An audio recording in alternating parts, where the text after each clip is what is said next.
Hello students, इस video में हम देखेंगे विविध प्रश्नावली 1 के क्वेश्चन नंबर 6 to 12, 6 से 12 तक के प्रश्नों को हल करेंगे हम।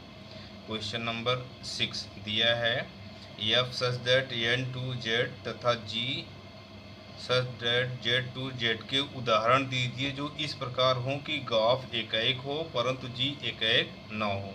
तो ऐसे क्वेश्चन को देखने से तो आएगा नहीं, आप लोगों के पास बुक अवश्य हो। क्वेश्चन देखते रहेंगे तब बहुत अच्छा समझ में आएगा। जब इसको देखिए वीडियो तो बुक आपके पास अवश्य हो। आइए देखते हैं।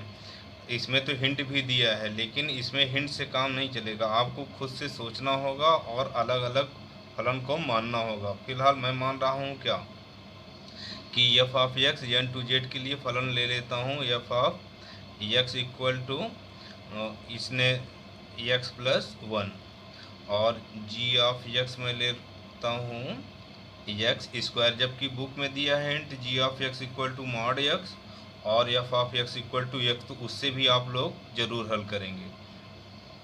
तो हमको सबसे पहले तो ये दिखाना है कि ग्राफ एकाएक है परंतु जी एकाएक नहीं है, तो इसको हमको दिखाना है कि ये एकाएकी फलन नहीं है। तो एकाएक के लिए क्या नियम है? एकाएकी के लिए बताया गया था कि जब g ऑफ x1 बराबर क्या हो जाए g ऑफ x2, तब x1 बराबर क्या हो जाए x2, तब तो फलन एकाएक है, नहीं तो नहीं है। इसमें रखते हैं तो यहाँ क्या होगा, यहाँ x1 square equal to x2 square, x1 equal to plus minus x2, क्योंकि gx हमारा z टू z है, यानी कोई भी पूर्णांक हो सकता है, धनात्मक या ऋणात्मक। तो इसलिए फलन क्या है?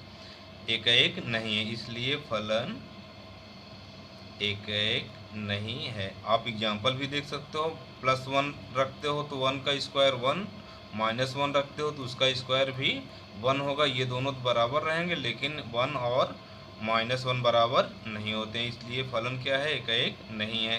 तो ये पहली शर्त तो पूरी हो गई। दूसरी कहा है ग्राफ को हमको दिखाना है कि वह एकाएक है, एकाएकी है। तो ग्राफ के लिए क्या देखते हैं,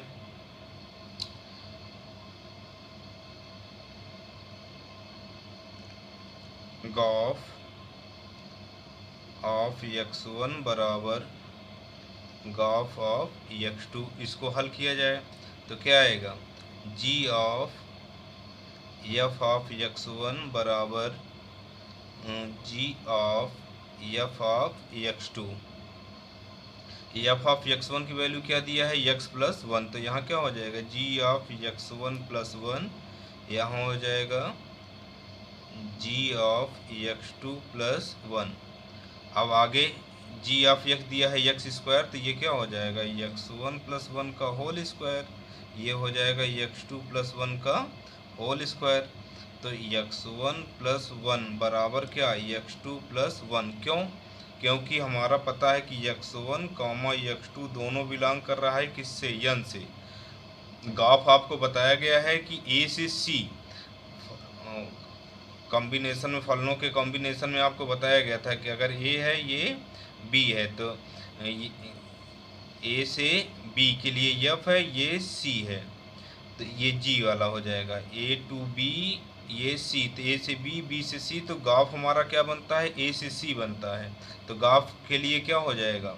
graph such that n to z, तो हमारा जो प्रांत के अवयव होंगे क्या होंगे? नेचुरल नंबर होंगे। तो x1 प्लस x2 बिलोंग कर रहा है किससे? n से, इसलिए x1 बराबर क्या हो जाएगा? x2, इसलिए फलन क्या है? इसलिए ग्राफ एकाएक है, ये प्रूव्ड हुआ। अब क्वेश्चन नंबर 7 को देखते हैं। 7 क्या है कि दो फलन इसमें भी लेने हैं। f क्या है? n टू n, और g क्या है? ये भी n टू n है, के उदाहरण देना है जो इस प्रकार हो कि ग्राफ आच्छादक हो परंतु f आच्छादक न हो। f आच्छादक न हो तो ऐसा फलन मानना है। तो हम मान लेते हैं कि f ऑफ x क्या है? x प्लस 1, यहाँ मान के लगाया जाएगा ना। f ऑफ x बराबर x plus 1, g of x बराबर क्या हो जाएगा, यक्स माइनस 1 कब लेते हैं, जब यक्स का मान बड़ा हो अथवा बराबर है किससे, 1 से। यक्स इज ग्रेटर देन और इक्वल टू 1, और 1 कब लेते हैं, जब यक्स इज लेस देन 1 है, यक्स का मान 1 से छोटा है। तो सबसे पहले तो हमको यफ को दिखाना है कि यह आच्छादक नहीं है, क्योंकि आच्छादक कब होता है, आच्छादक के लिए एफ ऑफ एक्स किसके बराबर होना चाहिए, वाई। तो वाई बराबर क्या हो जाएगा, f of x y equal to x plus 1, या एक्स बराबर क्या हो जाएगा, एक्स बराबर हो जाएगा वाई माइनस 1। अब यहाँ विचार करो, ये 1 2 3 1 2 3 4, अब जैसे हम y का मान 1 लेते हैं तो x का मान तो 0 हो जाएगा, ये x होता है, ये y होता है। तो क्या y का मान 1 संभव है, और नेचुरल नंबर के लिए ये भी नेचुरल नंबर है, ये भी नेचुरल नंबर है। तो 1 का क्या होगा, y इक्वल टू 1 तो लेना नहीं है, x इक्वल टू 1 लेंगे, फलन में ही देख लो। तो 1 का क्या हो जाएगा, 1 का 2 हो जाएगा, 2 का 3 हो जाएगा, 3 का क्या हो जाएगा 4। तो सह प्रांत में जो 1 है वो किसी का भी प्रतिबिंब नहीं है। तो यही चीज़ आप लिख भी सकते हो, चूँकि सह प्रांत में 1 प्रांत के किसी भी अवयव का प्रतिबिंब नहीं है, प्रतिबिंब नहीं है, इसलिए फलन क्या है, प्रतिबिंब नहीं है, इसलिए फलन आच्छादक नहीं है। ये चीज़ आप लिख लेंगे, इसलिए फलन आच्छादक नहीं है, फलन आच्छादक नहीं है। ये पहली शर्त पूरी हो गई। दूसरी कहा है कि हमको दिखाना है कि गाफ आच्छादक है। तो अब आते हैं गाफ के पास। गाफ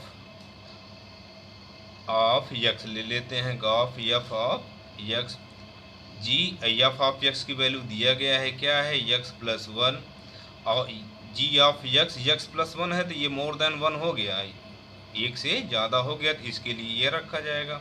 तो यक्स के स्थान पे यक्स प्लस 1 माइनस 1 कैंसिल हो गया, तो आ गया क्या, बराबर यक्स।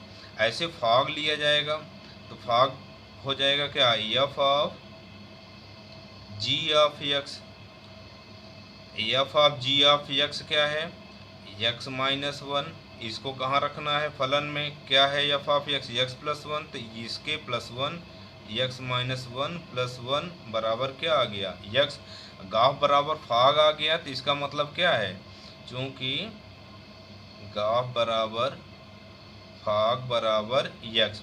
यह स्थिति कब आती है, जब फलन हमारा एकाएकी और आच्छादक होता है, आपको याद होगा। इसलिए फलन क्या है, एकाएकी व आच्छादक है, अतः गाफ क्या है, आच्छादक है, अतः गाफ क्या है, आच्छादक है, आच्छादक है। ये प्रूव्ड हो गया आपका। अब देखते हैं नेक्स्ट क्वेश्चन। नंबर 8 दिया है, एक अधिक समुच्चय यक्स दिया हुआ है, पी ऑफ यक्स है, जो कि यक्स के समस्त उप समुच्चयों का समुच्चय है। हमको पता है कि उस घात समुच्चय को हम पी ऑफ यक्स से दिखाते हैं।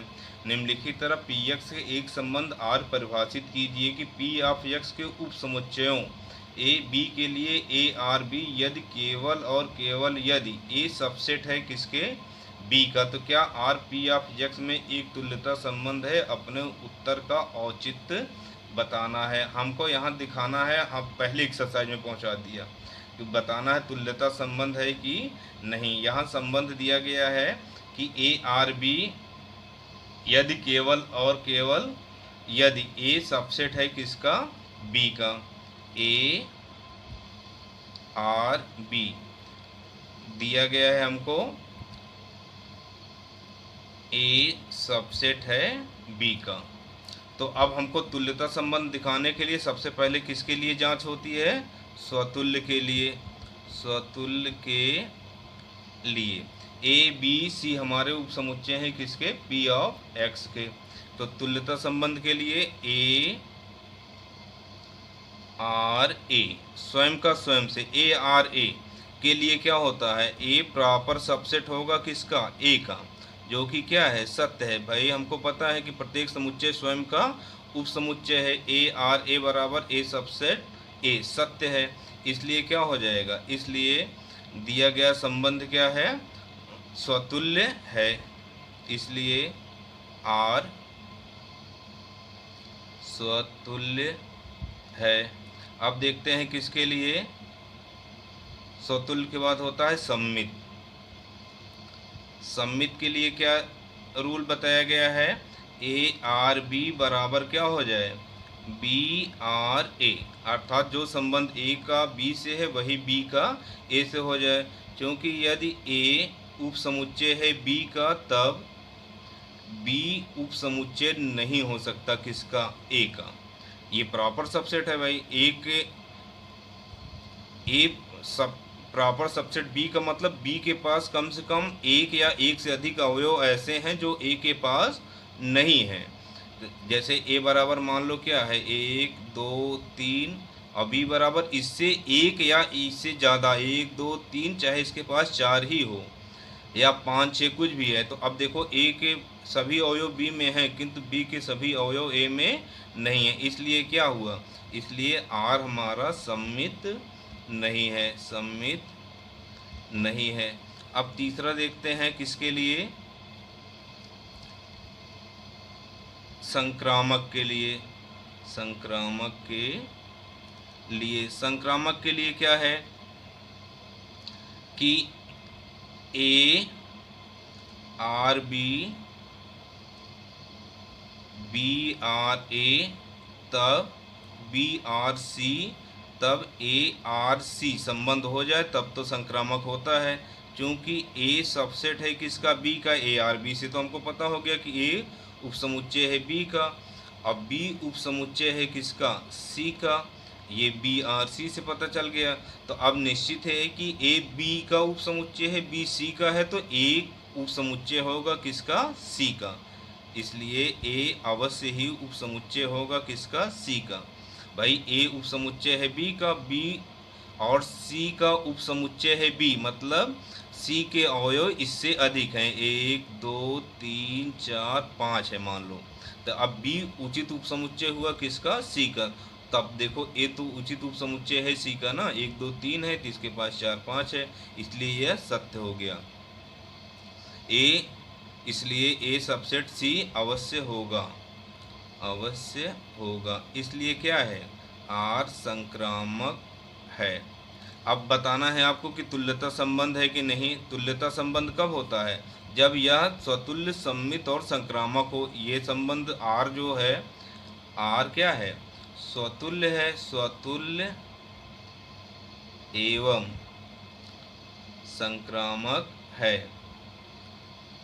किंतु सम्मित नहीं है, इसलिए आर तुल्यता संबंध नहीं है, तुल्यता संबंध नहीं है, यही हमको बताना था। जबकि देखने में बहुत बोझिल क्वेश्चन लग रहा है और है बहुत ही आसान।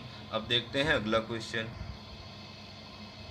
क्वेश्चन नंबर 9 दे रखा है कि कोई संबंध है द्विआधारी संक्रिया स्टार इस प्रकार है कि P of x cross P of x to P of x, A cross A to A, आपको पता होगा ऐसे ही संक्रिया बनती है।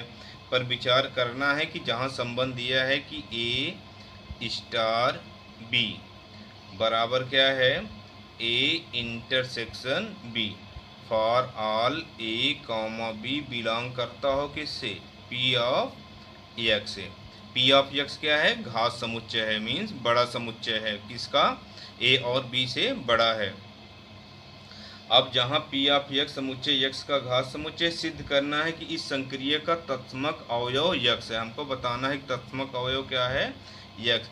और इस संक्रिया के लिए पी ऑफ यक्स में केवल यक्स व्युत्क्रमणीय अवयव है। व्युत्क्रमणीय अवयव क्या है?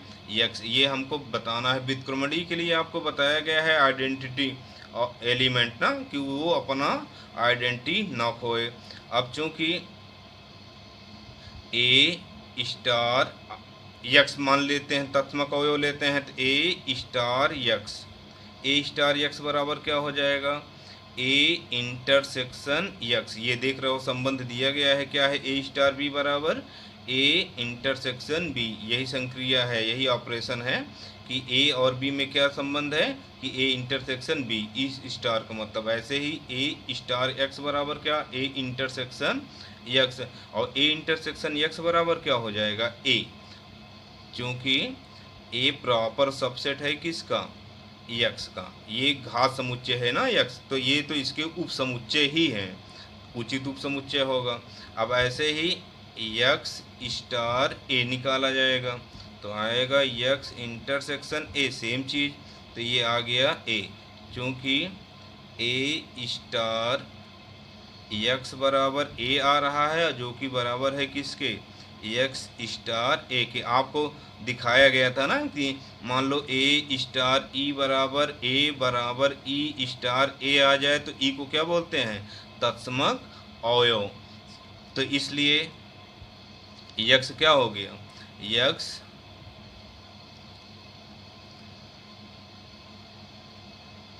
स्टार संक्रिया है ये के लिए तत्समक अवयव है। इसके अतिरिक्त मान लो ए के स्थान पे बी लेंगे तो बी स्टार यक्स बराबर बी आ जाएगा। यहाँ यक्स स्टार बी बराबर यक्स इंटरसेक्शन बी आ जाएगा, तब भी क्या बनेगा? बी बन जाएगा।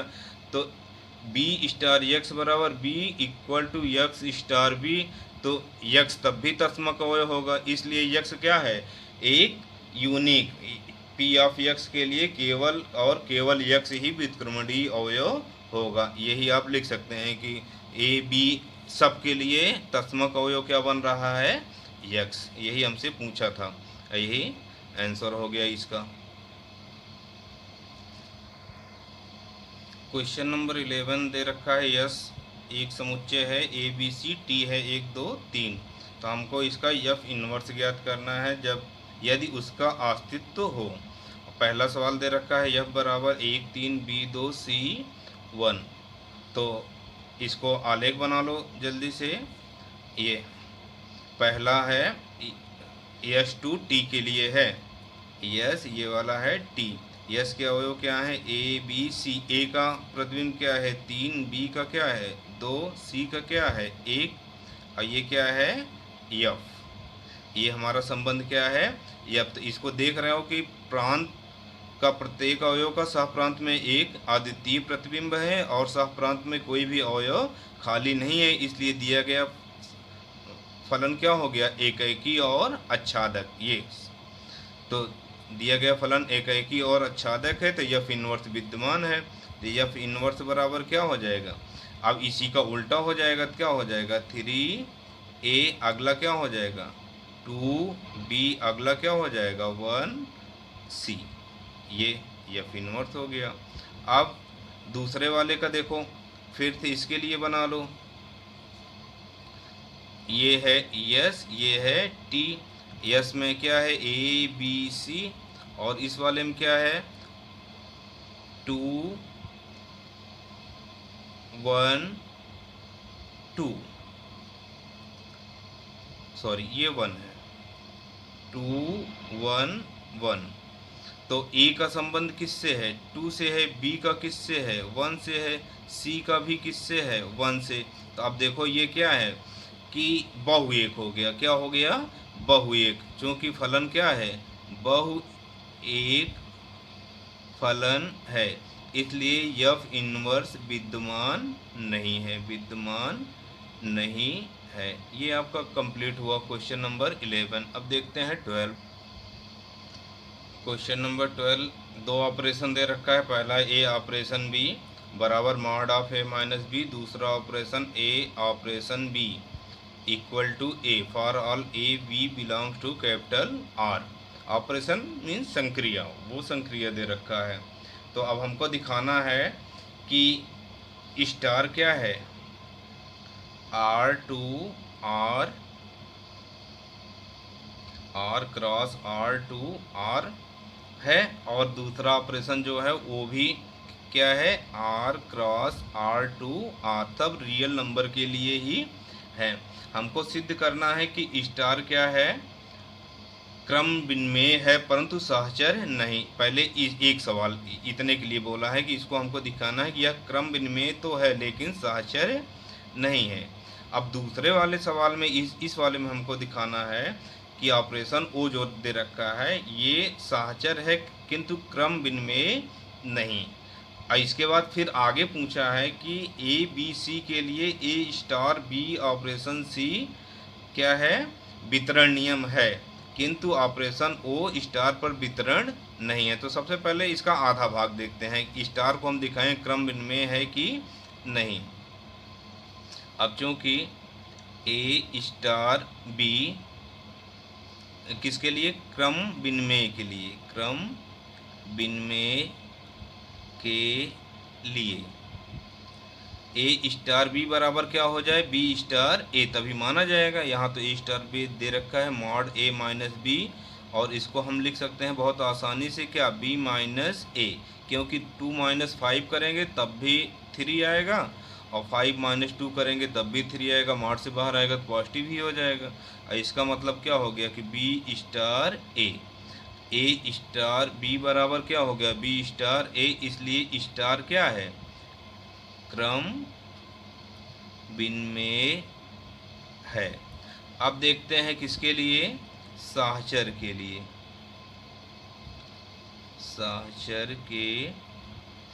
सहचर के लिए रूल क्या है कि ए स्टार बी स्टार सी बराबर क्या हो जाए, ए स्टार बी स्टार सी। अब यहाँ देखेंगे ए बराबर 1, बी बराबर 2, सी बराबर 3, कोई भी रियल नंबर ले सकते हो, तो सबसे आसान तो यही है, 1 2 3 ही ले लिया जाए। अब इसको हल किया जाए, 1 स्टार 2 स्टार 3 को सबसे पहले हल किया जाए तो आएगा क्या, 1 स्टार 2 मतलब हो गया mod 1 minus 2 star 3, mod 1 minus 2 तो 1 आ जाएगा, 1 स्टार 3, 1 स्टार 3 मतलब हो गया मॉड 1 माइनस 3 इक्वल टू क्या आ गया, 2।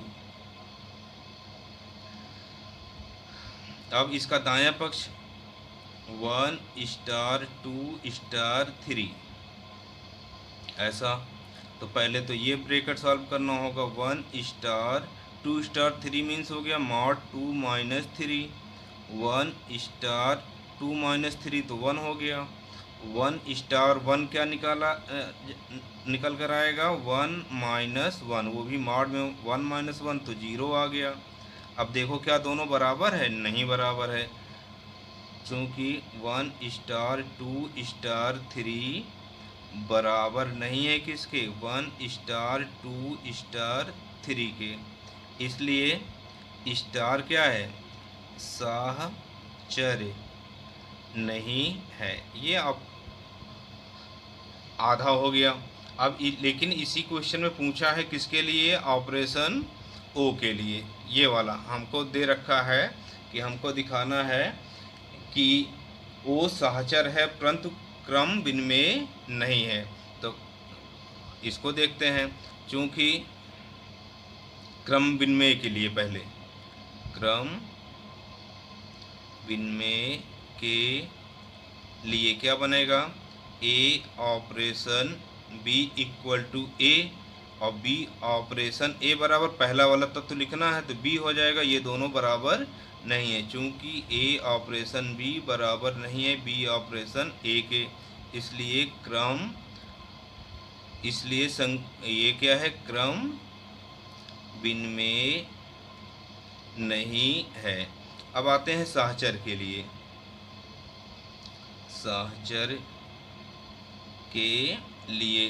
सहचर के लिए क्या नियम बनेगा भाई, ए ऑपरेशन बी ऑपरेशन सी, ये इन दोनों को पहले ब्रैकेट में रखो, बराबर क्या हो जाए, ए ऑपरेशन बी ऑपरेशन सी, इन दोनों को ब्रैकेट में रखो। तो बायां पक्ष इसका देखते हैं LHS क्या आता है, ए ऑपरेशन बी ऑपरेशन सी। ए ऑपरेशन बी क्या आएगा, ए पहला तत्व लिख लेना है, ऑपरेशन सी ए ऑपरेशन सी, फिर पहला तत्व लिख लेना है ए। अब इसका RHS देख लो, RHS बराबर ए ऑपरेशन बी ऑपरेशन सी। ए ऑपरेशन बी ऑपरेशन सी में हमको पहले क्या लिख लेना है, बी बराबर ए ऑपरेशन बी में फिर पहला तत्व लिख लेना है ए। अब देखो ये दोनों ए क्या है, बराबर आ गए, तो इसका मतलब क्या हो गया, इसलिए LHS बराबर क्या, RHS। इसलिए ऑपरेशन ओ क्या है, साहचर्य है। अब दोनों में देखो स्टार क्या था, क्रम विनिमेय था लेकिन साहचर्य नहीं, जबकि ऑपरेशन ओ क्या था, क्रम विनिमेय नहीं था लेकिन साहचर्य था। अब ये तो आधा हो गया, अभी आधा इसमें और पूछ रखा है। क्या पूछ रखा है कि हमको दिखाना है कि ए स्टार बी ऑपरेशन सी बराबर ए स्टार बी ऑपरेशन ए स्टार सी। यदि ऐसा होता है तो हम कह सकते हैं कि संक्रिय स्टार संक्रिय ओ पर वितरित है। तो अब इसको हम लेके दिखाते हैं, क्या आएगा, इसको पहले सिद्ध किया जाए। तो बायां पक्ष LHS लेके चलते हैं पहले,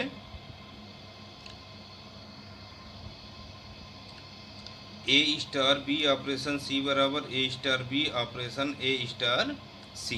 तो LHS इसका देखते हैं, ए स्टार बी ऑपरेशन सी, ए स्टार बी ऑपरेशन सी हमको पता है कि इसका पहला तत्व लिख लेना होता है बी, आ गया क्या, ए स्टार बी। अब RHS देखते हैं, RHS बराबर क्या हो जाएगा, ए स्टार बी ऑपरेशन ए स्टार सी। ऑपरेशन से इसको अगर ए समझा जाए, ऑपरेशन बी समझा जाए, तो ए ऑपरेशन बी क्या, पहला तत्व आ जाता है भाई, तो आ जाएगा क्या, ए स्टार बी। क्योंकि ए ऑपरेशन बी बराबर क्या दे रखा है, ए दे रखा है, तो इसको ए समझा जाए ऑपरेशन बी, तो ये आ गया।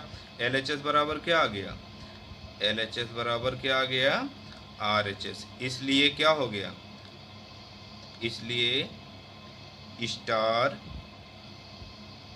ऑपरेशन ओ पर वितरित हो रहा है। अब हमको बताना है क्या ओ स्टार पर वितरित हो रहा है, मतलब इनका अदला बदली कर देना है, स्टार के स्थान पर ओ और ओ के स्थान पर स्टार करके हल करना है। अब आइए देखते हैं इसको, सेकेंड पार्ट देखो ये बदल दिया गया, ए ऑपरेशन ए ओ बी स्टार सी बराबर ए ओ बी स्टार ए ओ सी। देखते हैं क्या ये दोनों बराबर हैं। LHS देखते हैं, LHS क्या हो जाएगा, ए operation B star c, B star c, ए ऑपरेशन इसको बी समझा जाए, ए ऑपरेशन बी बराबर क्या होता है, ए दे रखा है। अब RHS देखते हैं, RHS बराबर क्या है, ए ऑपरेशन बी स्टार ए ऑपरेशन सी। ए ऑपरेशन बी पहला वाला लिख लेना है, ए स्टार ए ऑपरेशन सी, ए हो जाएगा, ए स्टार ए स्टार बी बराबर क्या दे रखा है, ए स्टार ए दे रखा है, ए माइनस ए, ये मापांक mod A minus A equal to 0। ये दोनों LHS बराबर है RHS के, नहीं, चूँकि LHS बराबर नहीं है RHS के, इसलिए ऑपरेशन ओ कॉमा स्टार पर वितरित नहीं हो रहा है। आप लोग क्वेश्चन सामने रख के हल करेंगे तो निश्चित ही आपको समझ में आएगा। शेष क्वेश्चन अगले वीडियो में।